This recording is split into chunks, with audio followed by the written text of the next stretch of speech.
Hi, this is David from the California Board of Accountancy. We're here at an outreach event on the campus of California State University, San Bernardino. So we thought it would be a great time to talk about the pending changes to the educational requirements for licensure that could be coming if and when Assembly Bill 1175 passes.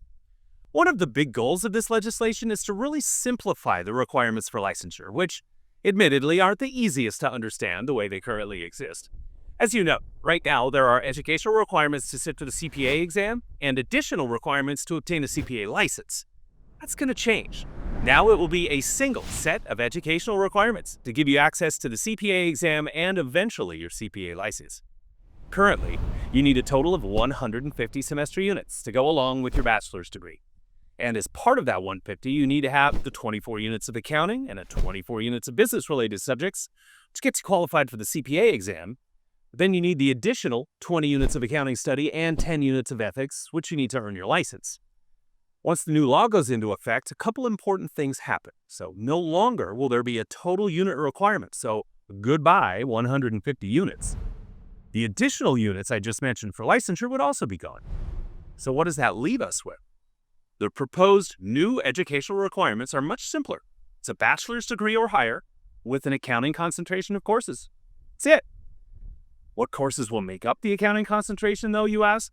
That's a good question, and one we unfortunately can't answer definitively just yet, because that detail will actually be spelled out in regulations which will be drawn up after the bill becomes law.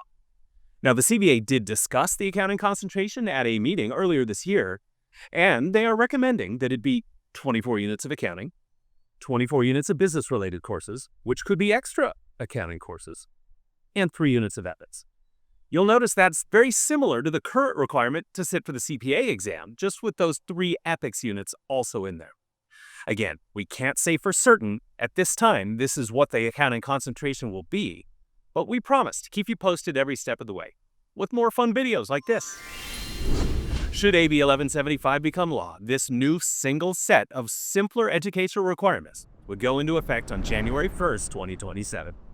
As a reminder, there will be a 2-year window when the CBA will accept applications using either the current requirements, which will be valid through the end of 2028, or this new set of requirements. This will allow those of you currently taking courses or thinking about pursuing a CPA license the option to choose which road you want to take. So please follow us on social media to make sure you don't miss any important updates about this bill. Until next time, thanks for watching.